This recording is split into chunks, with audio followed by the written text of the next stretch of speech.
Okay, we've mounted our first case, Project 5, complete upper against a natural dentition lower. We didn't take too much care in mounting this in our articulators, somewhere in the center. On our next case, we're going to talk about average value mounting. At this stage, I think if we could just get moving forward, more of an exercise, and then we're going to fill in the blanks as we go, even up until next year when we discuss even the centric relation Facebook protrusive bite records. Right now we have a centric relation record, which we've received. We've mounted the lower member and the upper member. I think the first thing I'd like to do before setting up this denture is I'm going to mark the midline on the model. I'm going to mark the midline on the lower model, which happens to be exactly between the two lower centrals. Straightforward us for this first case. What I've done, and something that everyone takes very lightly, I've soaked the model in water. Even though I did that prior to making the occlusion rim last week, I have re-soaked the model in water, ensuring that the model separates from my setup, or the base plate occlusion rim separates from the model upon setting up. So the first thing I do is, now that I've kind of soaked the model, I'm going to re-lute it with very hot wax all the way around. And then we are going to attempt to set up the upper anterior teeth. This would be centrals, laterals, and canines, and maybe have some basic discussions on what they should look like. Now, the smile line has determined the length of the teeth, which I've already pre-selected for you. The lower teeth, actually, the lower anterior teeth, have decided on the width of the teeth. We know that the canine will fall between the lower canine and first bicuspid. We need to discuss something about overjet and overbite. In this first case, we have a vertical overlap of 2 millimeters, or 1 to 2 millimeters, which I will illustrate by putting a pencil line of 1 to 2 millimeters of the lower anterior teeth. Maybe even been a little bit 2.5. I think you can see that red line that I've done. Maybe I can zoom up a little bit.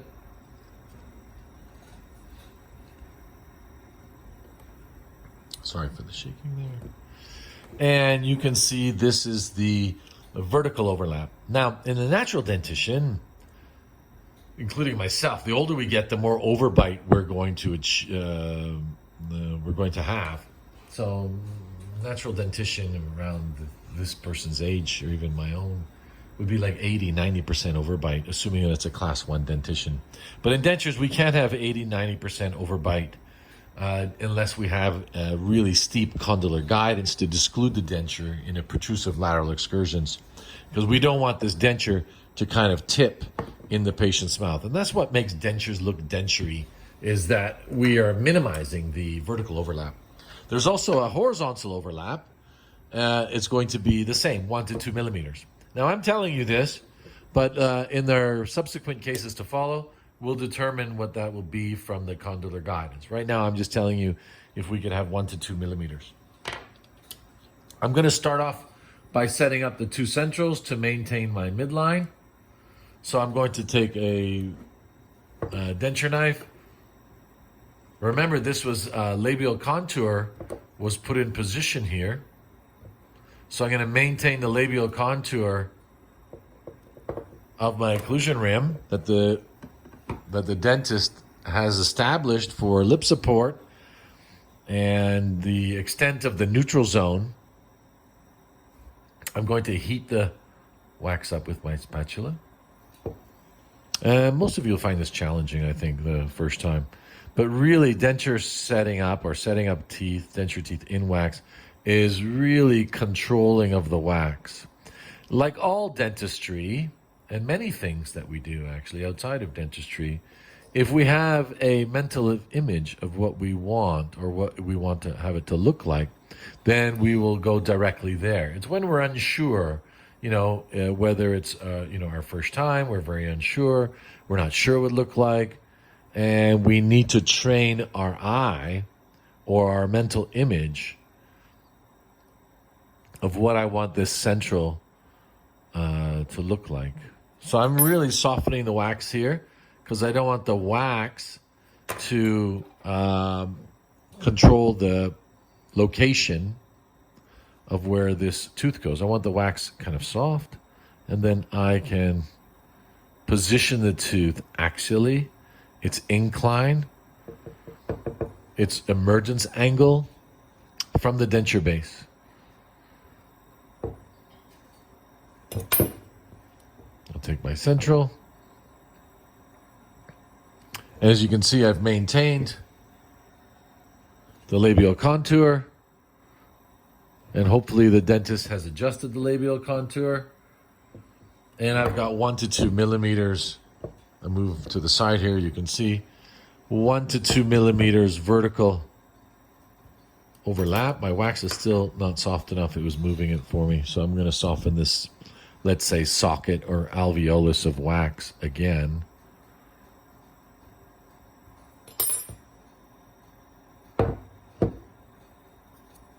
Try not to get any wax on the teeth because we're just going to take it off when we go to festoon and wax up our denture. So there we have our 1 to 2 millimeters overbite, overjet. You have to look at it from the side angle to have the right emergence angle. They're slightly inclined. I mean, the necks of the teeth, if I could really exaggerate, is not in this position. This would be like a lingual version for class 2 div 2 possibly. And it's not proclined, conversely, like this. Okay, very big exaggeration. But generally, we follow the incline of the lowers and our 10 degree from our occlusion rim, facially from the side, and our 1 to 2 millimeters vertical and horizontal overlap. It's not like put it in the wax and then, okay, it's forgotten about. It's perfect. We need to continually rotate the articulator, continually examine the inclination from all angles. And I'm keeping the wax soft in case I want to kind of tweak the location of the angulation. In the second year, we're going to talk about square tapering, ovoid setups, or arch form. But we've made it easier here because we're just going to follow the lowers. And there we have our centrals pretty close, but it's in relation to no other tooth. So it's almost easier to kind of move on because you'll probably go back and adjust the central position slightly. So I'm keeping all the wax molten at the same time here. I think the worst thing, like an occlusion rim, or really frustrating thing, is when the wax already solidifies, and then now I have to go back and soften the wax and take the teeth out. I'm going to take the lateral. I'll probably go back and do the midline, but I'm pretty confident of that midline with the lower teeth. But I'll go back and do the other central after I do this lateral. Now, laterals, if we talk about the plane of occlusion, like in our lecture, meaning if this is the horizontal plane of occlusion, generally speaking, the laterals are off the plane 0.5 to 1 mil, depending on male, female, age, and the look you're going for. But generally, the laterals are off the plane, meaning not as long as the centrals. So short of the horizontal occlusal plane. The laterals are slightly short. In other cases, we'll talk about positions of laterals for male, female, rotation of laterals, but right now we're going to keep it pretty standard and transition from the central on the same labial inclination, the same 1 to 2 millimeters of the central. As you can see, I'm going back to adjust the central. I want to have the same space. These teeth do not touch in the anterior section. There is no contact in the anterior section in the denture setup. This is achieved when the patient moves their mandible forward, and then they have an incisal contact for biting or incisal grinding or incisal inclination, if you want to call it. And I'll go now, and I'll even turn it upside down. I'm looking from all different angles. And now I'm going to put on the other central to see if I can kind of freeze that midline. Now this post gets in the way, or this incisal pin gets in the way. So you must kind of look from both angles.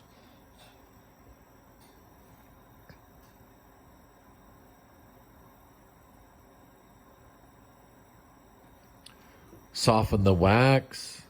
I'm not worried about this occlusion rim sticking to the model because I've soaked it in water. It's pretty saturated. I've kind of softened the wax alveolus, if you want to call it.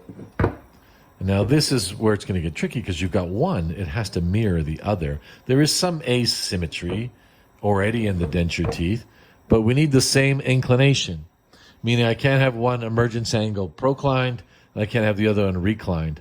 I want them at the same inclination when they come out of the denture base with the same amount of vertical and horizontal overlap, not one tooth longer than the other, and not one tooth shorter than the other. And I think this is where we're going to find it challenging. I think if I was to critique the first time denture setup, is the wax manipulation is poor. It's too, look at, I'm going back and I'm re-softening the other central. I'm actually preparing for wax up at the same time, adding some wax around the gingival margin. But we're going to discuss the wax up after our setup here. I'll go back and I'll just go do the other lateral now. And then I'll have all four anterior teeth set up shortly. Do I know perfectly that this is the right location? No, I don't. It's going to go for a wax try-in if you remember our analog procedures of the workflow.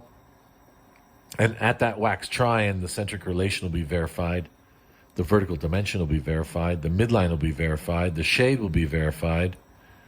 The aesthetics and phonetics, and possibly phonetics, will be finalized. It's going to be difficult with our occlusion rim, the thickness of it, of the palate. But a lot of verification is going to go in the wax try-in.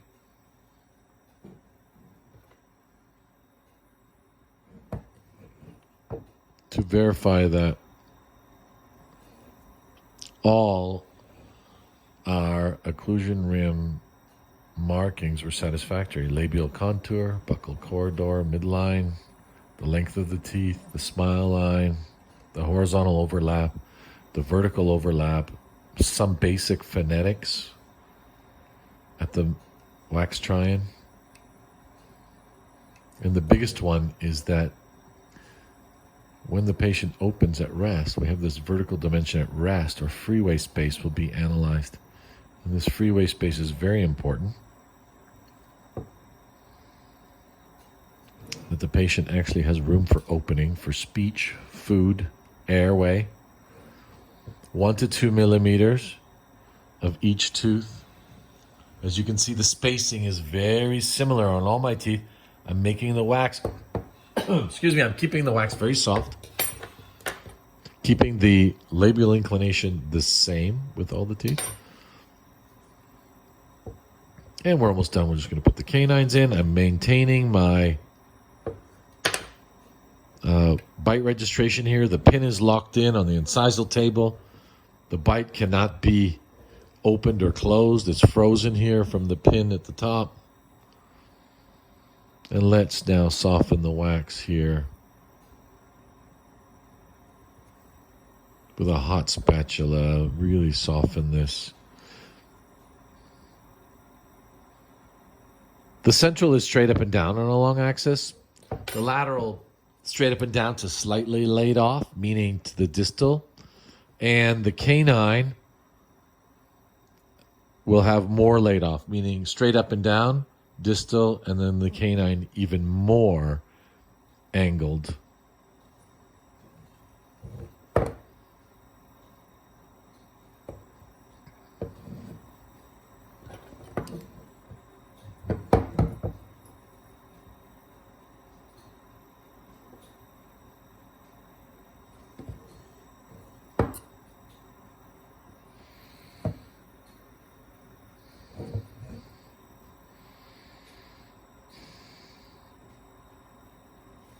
I'm going to go back and reduce a little bit of my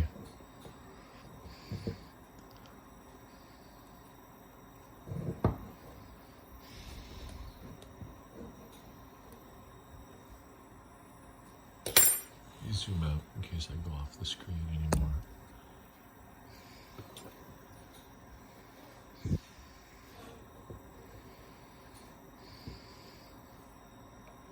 Keep my wax soft, so I'm going to manipulate this. Canine is probably the most difficult tooth to set up. It is the transition between the anterior and the posterior. It's on a rotated angle. It's laid off distally, and it can really make or break the whole denture setup and balanced setup when we talk about that. The canine or the corner tooth is the most important part of the whole dentition, really. But from an aesthetic point of view, it really frames the smile, the commissures of the mouth, the corners. Now, these canines are made, these denture teeth are made for many scenarios. Partial dentures, full dentures, cast partials, acrylic partials. So the canines have a bit of a point on them. We know as we age, the human being ages, there's a lot of attrition going on, and the incisal edges or the canines are not this pointy anymore. So we may go afterwards and just kind of round off the tip of the canine slightly.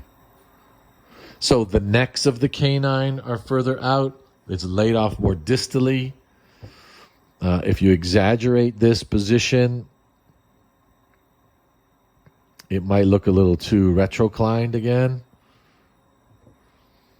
The canines in the denture teeth are always asymmetrical, it seems.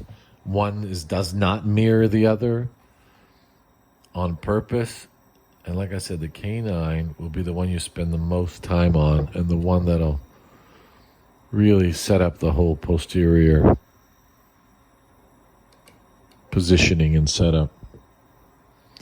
Now, to supplement this denture setup here, there's some things that I've really skimmed over the location of the teeth. But you can reference that in the PowerPoint in the notes and bring that to the setup, meaning long axis of the centrals, the laterals off the horizontal plane, and the canines laid off distally.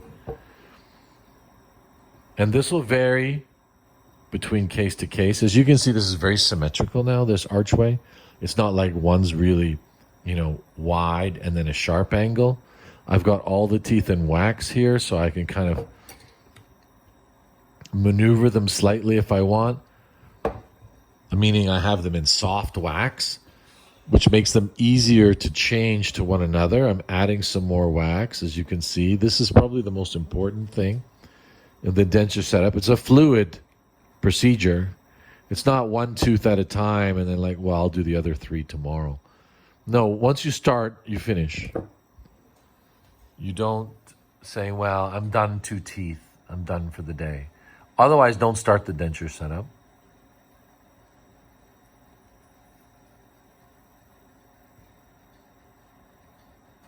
Gently. As you can see, I'm using one spatula. The spatula on the nose or on the facial side of the teeth. My thumb on the lingual side to control the rotation of the teeth. To maintain that I have the same horizontal overlap, the same vertical overlap, the same emergence angle. This canine over here is a little bit tight. And the reason is I did this, I'm going to move my midline back over here a little bit. I've kind of shoved things over, excuse me, to the patient's right a little too much. So that means I have to move all the teeth over. But when they are in soft wax, not a difficult task.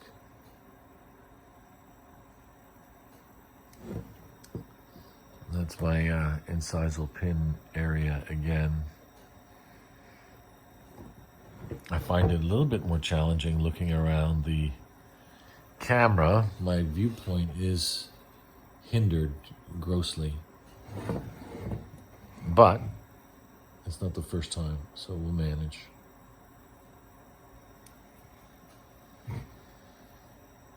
Straight up and down. Don't have one tooth tilted distally, one mesially, as I've just done. You can look down from the top to have this overjet, horizontal overlap, overjet, vertical overlap, overbite. And roughly the same, 1 to 2 millimeters all the way around. This canine, I'm not satisfied, so I'm going to take it right out. Got a little bit too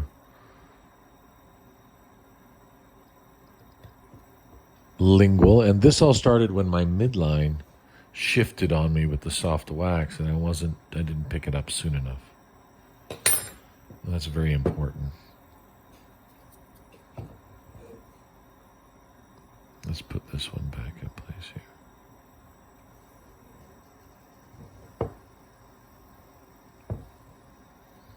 Okay, let me just seal that one in place. And there we have our anterior 1x6 setup of our full upper first case against a natural lower. 1 to 2 millimeters overbite, meaning if you're going to do 1, then 1 all the way around. 2 is very maximum. I would probably err on the lighter side to 1 to 1.5. But if you could go 2, but really not a bit more. Most students think 2 millimeters is 5 millimeters, so be cognizant of what your 2 millimeters is. I'm going to seal all these teeth in here, wait for the wax to harden, and then we'll proceed with the posterior setup. Again, double check that I have the same, just move that out a bit, the same overjet. Centrals, straight up and down. Laterals, laid off a bit from the long axis.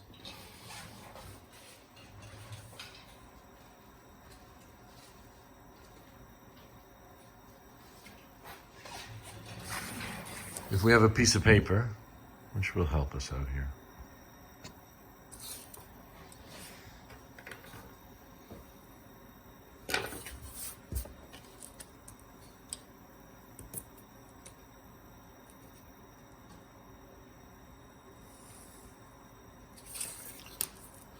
Plane of occlusion, midline,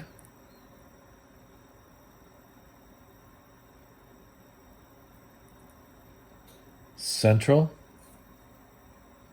on the plane of occlusion, lateral, slightly off the plane and above, canine, back on the plane of occlusion. If I can extend my plane of occlusion over a little bit more.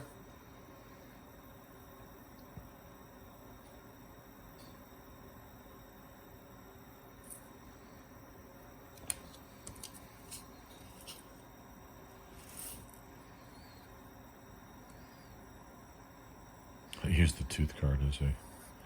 There's my midline. Centrals are straight up and down. The laterals laid off slightly, meaning if this is 90 degrees, these are at 90 to the long axis of the tooth. This is maybe laid off. And the canine laid off even more. Okay? Lateral, slightly off the plane of occlusion. Central and canine on the plane of occlusion, lateral above. Same overbite, overjet on all the teeth. Okay, so this is what my expectation is for the anterior 1x6.